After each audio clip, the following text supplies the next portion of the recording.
Hi guys, and today I'm brandishing a Yamaha YDS-150 digital sax, and to my right I have a Yamaha YBS-62 Baritone. And today I thought we'd just have a bit of a fun video where we compare real-time baritone sax with the emulated baritone sax sounds on the YDS. And the reason for doing this is that I seem to remember when I first recorded the video on the YDS-150 that the baritone sax sounds were pretty good on the whole, certainly a notch up from the alto, soprano and tenor. And so with that in mind, I thought we'd just dive into doing a proper comparison between what this thing can produce and obviously real baritone sax. I should also say that as I'm monitoring the sound here in real time in the room, I'm listening to the sound coming out of the slightly cheap speaker on the YDS-150. I mean, it's certainly recommended that if you're going to get the best out of this unit, you either use headphones or use a decent speaker system. So that's going to be my initial impressions listening to it direct from this speaker, and obviously I'm going to have the huge physical presence of the YBS-62 in the room. But by the time it all filters out and it's mixed down and all the rest of it, the results will be pretty clear and even for all of us to listen through our computer speakers, and we can have much more of an objective viewpoint. So let's just get straight into it, play a little bit on the YDS first of all, and then try the real thing.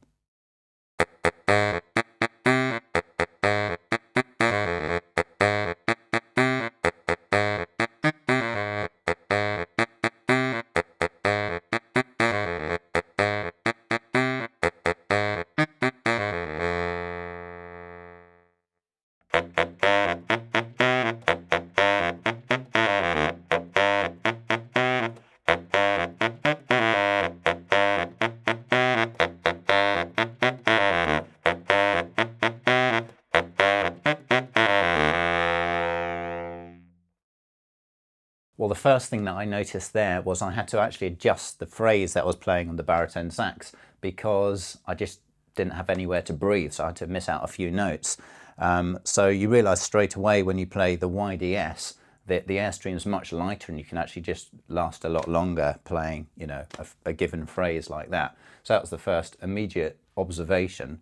But beyond that, the reason I played that kind of slightly cheesy, punchy line is I can imagine it being the sort of baritone sax line that you might have, you know, in a basic saxophone quartet or something, or maybe a high school band part, where you're just chugging along on the bass line and not doing anything interesting, but it sounds quite nice and punchy and powerful, you holding the bass line down and all the rest of it. And that's where I think the YDS 150 comes into its own, because it's quite good at producing or emulating that nice instant punchy baritone sax sound. You know, we're not going into anything particularly expressive at the moment. I'm going to try and do that in a bit. But we're just trying to lay down something fairly basic and kind of rhythmic, and I think it does a decent job of harnessing that sound. Now, to me, just listening in the room there, the two sounds are quite different, but I did have a cheeky listen beforehand once it was mixed down onto the laptop, and it didn't sound too bad, I thought, the YDS 150, so it's coming out quite well in that sense. But you can still, all that said, you can still hear the true quality in the natural baritone sax sound, that sort of depth and all the rest of it, all the stuff that you know about. But obviously you can make your own judgments. You're listening to this and I'm sure you will make your comments known. So let's move on and now just try playing something a little bit more interesting, expressive, using dynamics, you know, vibrato, different articulations, and see how the two fare against each other.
Okay, I think that will have to do. A few little mistakes and glitches in there.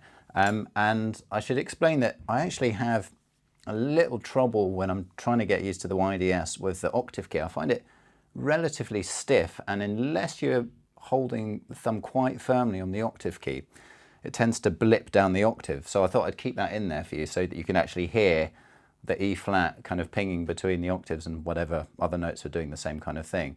So to reiterate what I said initially when I did the video of this instrument, it does take some getting used to. Even though you've got the saxophone fingering beautifully laid out for you, it's not just as easy as pie. It's not just a case of blowing down it and getting the same results as you do on the saxophone. It does take a fair bit of getting used to, as I found out just there. But just in terms of moving on to the musical side of things and the tone we were getting there in comparison to the baritone sax, I think it probably didn't work so well with that style of playing in terms of trying to do something expressive. I mean, naturally there's a certain amount of vibrato built into that baritone patch there. There are a few baritone patches on here. I've gone for 01 for the sake of this video, which is a quite a nice all-round baritone sax sound that seems to roughly compare with what we're hearing on the 62 here. But because there's an inbuilt vibrato, you're just basically relying on it to do its own thing. You can't actually affect it with anything that we're doing up here, as I've discussed previously. So the only expressive capability you've got is perhaps you know, the tonguing and the amount of air you put through it, the different dynamics, which I was trying to get into the little bit of phrasing that I was doing there. So it'd be interesting to see how it comes out. So to go back to the overall points, I've discussed two different styles of playing, and one where it comes off really nicely with that kind of punchy style of playing, and then on the more expressive side of things, it's a little bit more of a challenge, but again, you can get used to how to get the best out of the expressive qualities of this, but it just takes some time and some practice. But overall, considering the price of this compared to the price of this, it's about an eighth, a tenth the price or whatever. It does a pretty impressive job. And of course, it's not just a case of comparing the sound of this to comparing the sound of this. You've got to think of the other practical applications. So for example, if you wanted to do some home recording or some studio stuff and you wanted to lay down a basic baritone sax part, when you put the baritone sound that you just heard on here into the mix, it's amazing how well it will actually come out, you know, with a bit of editing and various effects and all the rest of it. Some people may not actually even realize that it's a digital baritone. So I think it can be that good in that sense. Obviously, when you're playing out and about in a more exposed environment, you will hear those differences, and it will look pretty obvious that this isn't a baritone sax if you were trying to emulate one on stage and pretend that that's what you're doing.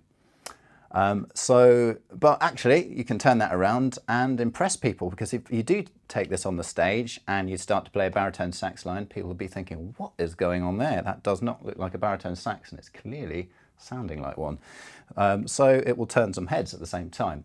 So, you know, you can have a lot of fun with this either at home doing the sorts of things I've just mentioned, or you can take it out and gig it and experiment with all the other sounds as well. You know, you've got so much versatility on this. I've just been talking about baritone sounds today, but other than all their alto, soprano and tenor patches, you've got various other things you can play with.